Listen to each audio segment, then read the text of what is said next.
Tami tungtung ka namang Tungtong kayo. tingnan nyo ha. Oo. Ang dami. Isa pa, tanggalin mo pa.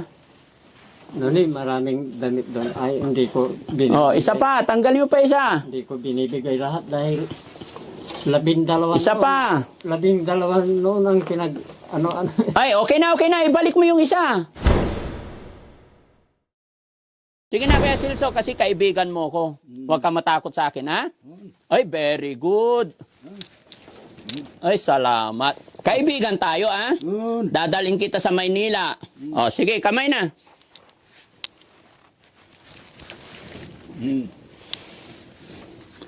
Huwag kang manakit. Ang lakas ng puwersa mo, eh. Tama na. Ha? Tama na. Okay, patingin muna yung mukha mo.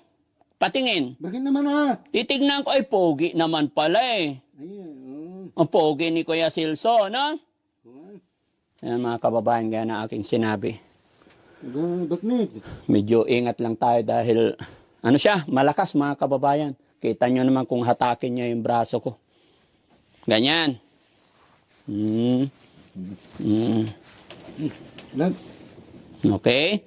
Mula ngayon, kaibigan mo ko, ha? Ako si Daddy Frankie. Ikaw, ano pangalan mo? Basta, bastardo.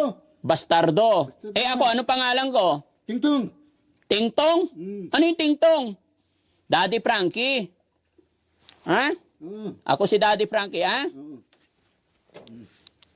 Nabiskag ka. Mabiskag. Mabiskag daw. Ikaw ang mabiskag. Malakas daw ako. Pero ang totoo niyan, mga kababayan, siya yung malakas. Ano? Ha? Malalakas kayo. Ha? May baril kayo. Ano? Baril. Baril. Ay, wala kaming baril. Mga kaibigan kami, ha? Ilan kayo magkakapatid, Kuya Silso? 10 lang. 10. Nasaan yung mga kapatid mo? Tumakas. Tumakas. Ano nangyari sa'yo? Tambay lang sa bayan. Tambay lang sa bayan. Anong trabaho mo dati? Security guard. Ah, security guard. Matagal ka ba nag-security guard? Uwa. Ilang taon? Mga 10 lang. Ay, mga 10 taon. Eh, anong nangyari? Bakit nandito ka ngayon? Tayo niriliwag. Ha? Hinuli ka nila? Oo. Bakit? May nagawa ka bang kasalanan? Tinatago ko kayo. Tinatago mo. Ano yung tinatago mo? Mga palaman. Palaman. Gusto mong kumain ng tinapay? Lagyan natin palaman? Hindi na. Bakit? Mayaw ka kasi. Ano? Kumain ka na ba? Uwa. Ano ulam mo kanina?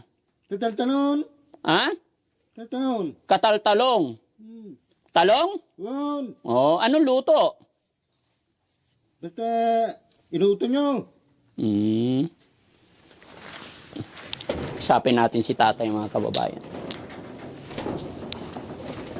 Tayo sa bayan. Po? Tayo niya dito. Oh, dito siya tumatae. May urinura siya, binasag na naman.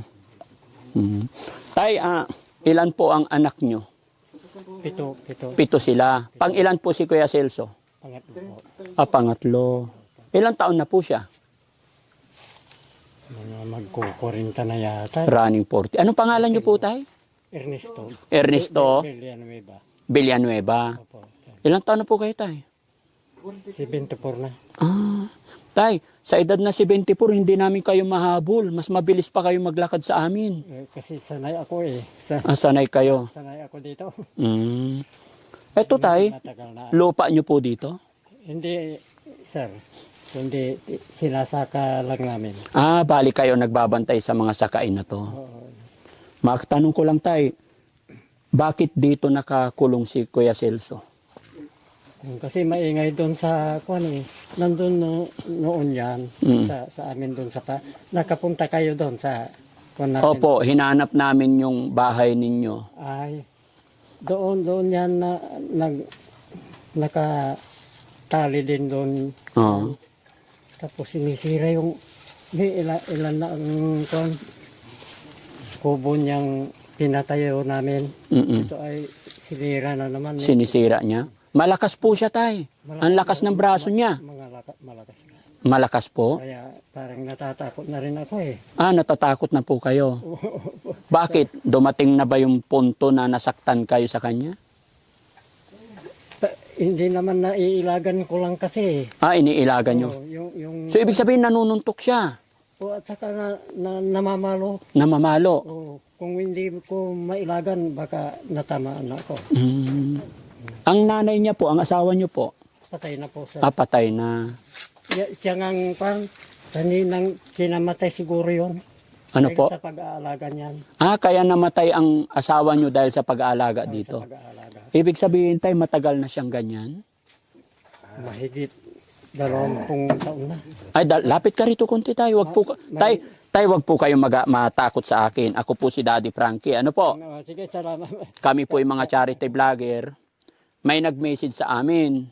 Papa, Sinumbong sa amin yung kalagayan ni Kuya Celso. Kaya nahanap namin tong lugar nyo. Kaya wag po kayong mag-alala. Wag kayong matakot. Mga kaibigan kami.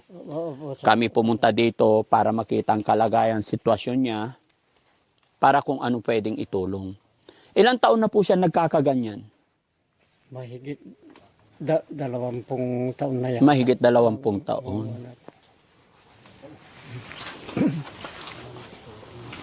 Mahigit 20 kwan na yan.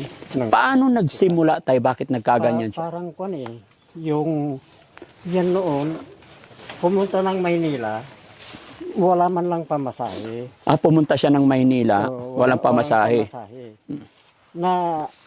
Nasabi ko sa kwan na istorya ko, Opo. na kwan, kahit wala kang pamasahe, kung kwan, sasakay ka, kung pababain ka ng konduktor, di bumaba ka, tapos sakay ko ulit ka ko. So, yung nga si parang ginaya na niyo yun na sinabi ko. Buti nakabalik dito eh. Pero pagdating dito, 3 araw yatang hindi kumakain. At siguro hindi rin natutulog.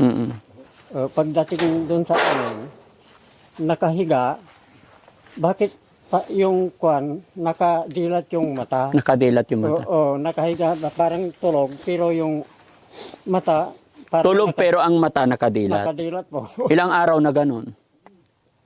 2 yata. Dalawang. So, bago siya umalis papuntang Maynila, normal pa, wala pang sakit? Parang wala pa yata. Wala pa. Tapos, gaano po siya katagal sa Maynila? 3 araw lang po. At 3 araw lang sa Maynila, bumalik ulit agad. Oh, kasi wala siyang dapat magpapasok daw sa trabaho. Opo. Maghanap ng trabaho. Hindi naman alam ang pupuntahan doon. Ah, wala siyang Sigurado po ba kayo na sa Maynila nakarating? Yan ang sabi niya eh. Yung sinabi niya. Nakarating ka, sabi ko eh. Sa Maynila na yun, sabi niya eh. At saka dumaan doon sa kwan.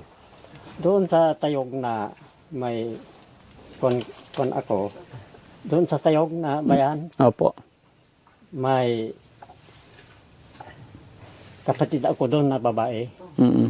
Doon Ay, may kapatid din siya sa Tayog. kapatid ko po. Ah, kapatid nyo. Opo. So, sa ngayon sabi nyo, ilan yung anak nyo, tay? 7. 7? Asaan yung 6 niyang kapatid? Nandun ho sila sa kwan. Tay, Si Maribel, yung sa inyo. Tay, magmula nung nagkasakit siya, nadala nyo na po ba siya sa pagamutan? 2 beses na, sir. Saan nyo po dinala? Sa Baguio. Ah, sa Baguio. Opo, sir. O tapos, ano po nangyari? Iniuwi ko kasi dahil kwan, parang may mga mahalaga ritong gagawin ko. Yung ang huling kwan kinasal nung kuya niya, walang mag-aasikaso. Kaya iniuwi ko. So, inuwi nyo, hindi pa siya magaling? Hindi pa po. Dito tayo, tay. Dito tayo kasi medyo mabaho. Andyan pala yung mga tae niya. Inunom niya na yung soft drinks, no? Tsaka kumain na ng tinapay. Pero tay, kilala pa niya kayo? Kilala pa niya siguro ako. Kilala Kilala siguro. Pero sinusuntok ka niya. Kung talagang ko sasaktan ako eh. Sasaktan. Kaya hindi ko nilalapitan masyado. Tapos ano yung nakataling tela sa paa niya, tay? Para hindi ko siguro siyang nagtali dyan eh. Para hindi masyadong masakit siguro yung kadina. Pero bumabaon na sa paa niya, tay. Delikado. Baka, tignan nyo. Nag-compress na. No? Buti hindi niya natanggal yung ano, tay, yung kadena niya. Pag wala siyang kadena, tatakas ba siya? Gagal? Tatakas talaga. Makakawala na siya. Tapos napansin ko, tay, parang bagong gawa pa to, pero sira-sira na. Sinisira niya kasi tinatanggal yan ng mga yan. Gagaya nung pa doon ay doon unang kanya. Doon ang unang bahay niya. Bahay niya. Anong ginawa niya po? Sinira na lahat naman. Sinong gumawa ito, tay? Yung anak ko na nagsasaka dito. Dapat ang gawing bahay niya, tay, yung kahoy na medyo matibay talaga, hindi kaya. Oo, anak. Sana yung mga medyo... Kasi yero, kayang-kaya niya talaga. Tapos may tendensing baka masugat pa siya dyan. Pag yero. Siguro, anak, talagang... Kung masusugatan, hindi na siguro dyan. Parang magtanda na. Tay, wala po siyang alam eh. Hindi niya alam kung paano siya madidisgrasya. Pag nasugatan, mararamdaman niyan sakit. Opo. Pero hindi niya alam yung ikakapahamak niya dahil meron po siyang pinagdadaanan. Kaya tayo na lang po yung gagawa na puro kahoy. Oo, anak. Di ba? Oo. Nakakaawa naman, bata pa siya. Wala po siyang asawa at anak. Wala pa. Binata talaga. Kaya Celso, andito ang tatay mo. Tatay mo. Usap daw kayo. Sige. Malakas talaga. Malakas. Kaya Celso, andito si Daddy Frankie. Kaibigan mo. Pwede ba? Labas mo Huwag kang magtago. Bakit ikaw nagtago? Bakal mo tayo, yan mo lupa. May tungtong ka. Tungtong kayo. Tingnan nyo Oo. Ang dami. Isa pa, tanggalin mo pa. Maraming damit doon. Ay, hindi ko binibigay. Isa pa, tanggalin mo pa isa. Hindi ko binibigay lahat dahil 12 Isa pa. 12 noon ang Ay, okay na. Ibalik mo yung isa. Yan. Kailangan may damit para hindi ka kagatin ng lamok. Yan. Huwag yung 5. Hindi Ay. ko Bakit mo tinatago yung mukha mo, Kuya Celso? Yan, ilabas mo. Ilabas mo para makita pogi. Gwapo pa naman ni Kuya Celso. No? Sige na, ibaba mo para makita natin. Yan. Baba mo yung damit. Yan. Apir tayo, apir. Apir. Bait naman pala ni Kuya Celso eh. Sabi ni tatay, nanununtok. Hindi naman. No? Pero nanginginig po siya, tay. Yun yung reason, pag kinakausap nyo siya, pag nakita nyo pong medyo nanginginig, dumistansya na po kayo. Pero wag nyo pong iparamdam na natatakot kayo, tay. ganun po. Opo. Napapansin nyo, tay, pag kinakausap, in the first attempt na kinakausap natin siya, hindi pa siya nanginginig. 2-3 pangungusap or salita na lumalabas sa bibig nila, lumalabas din yung temper pag nanginginig, medyo layo na kayo. Diba? Opo. Kasi pag nanginginig na yung kamay niya at nasabayan pa ng salita, tapos sumabay yung sinasabi nyo na hindi niya nagustuhan, possible po nagaganyan yung kamay. Yon. Opo. Tsaka laging inaamo-amo sila. Hindi po sila kinukontra. Inaayunan lagi yung sinasabi nila. Kahit sa isip natin, tay, sa tingin nyo po, hindi niya nasasagot ng tama yung sinasabi natin, pero naririnig nila yon. Susundin pa rin nila. Halimbawa, dinalan mo siya ng pagkain. Celso, andito na ako, kain ka na. Ang sagot niyan, balagbag, lagay mo dyan! Oo nga. Yun ang sagot niya. Huwag mong kukontrahin. Baka kontrahin mo na sabi mo, hindi, kain ka na, lalong magagalit. So ilagay nyo lang dyan. Maya-maya, kakainin niya rin yun. Pero once na sinagot nyo po yung sinasabi niya, kinontra ninyo, tapos sunod na response niya po sa inyo, nanginginig na yon. And then, pag nagsalita ka na naman, yun na yung tatama na yung kamay. May tendency yung inilapag mo, damputin niya, sa galit niya, maihampas niya sa'yo. Oo, sir. Yun. Binigyan ko lang po kayo ng idea, tay. Oo, sir. Di ba? Kung nga kasi parang balik-baliktad yung kung ano eh, kung sasawayin ko, ayaw pasawayin. Opo. Yung hindi ko pinagagawa naman, yun ang gagawin. Opo.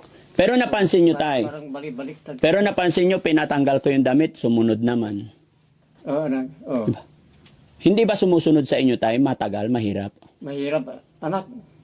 Parang hindi ko na kinakausap masyado dahil hinihiyawan ako. Parang natatakot ako eh. Opo. Ganun talaga pag wala tayong... Lumalayo Opo. ako eh. Pag wala tayong alam, talagang matatakot ka.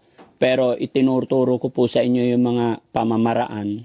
Pero siyempre, hindi naman ako perfect po, tay. Base lang po yun sa mga naging experience namin, sa mga natutulungan namin. Huwag pa rin natin kakalimutan na sila po ay hindi normal talaga. May mga pinagdadaanan. Kaya nga po pagka, sabi ko sa inyo, pag napansin nyo nanginginig na, talagang alert na kayo. Medyo malayo lagi yung katawan ninyo. Oo, anak. Opo. Ganun nga eh. Opo. Para isang hakbang mo pa lang, hindi ka na niya maaabot. Ano po? Opo, sir. Napansin nyo naman kung paano namin siya in-approach. Nung una, intimano talagang nagwawala. Nagwawala, sir. Babalyahin ka niya. Yung hawak niya malakas. Pero hindi natin iparamdam na tatakot tayo. Oo, sir. Kumprontahin pa rin natin sila as anormal po. No? Although mga kababayan, mga kabarangay, hindi rin natin masisi si tatay dahil sa edad niya pong 74, malakas po yung anak niya. Talagang hindi nakakayanin. Pero ang itinuturo ko lang, yung mabilis ka lang umatras, yung at least alam ni tatay kung kailan magti-trigger, kung kailan gagalaw yung kamay nila. Mas mabilis lagi yung kamay nila, tay. Opo. Kasi hindi nila makontrol yon. Doon sila kumukuha ng para makontrol na yung mailabas nila yung anger, yung galit po nila. No? Opo, sir. Mm. Yun nga mayroon ding parang ganyan na babae sa bandaryan. Opo. Parang din, medyo dahil ginagamot. Opo. Yung sabi niyo na huwag mong ipakita yung parang ikaw ay takot. Mm. Ganon din ang sinabi niya sa akin. Opo. Yung nanay.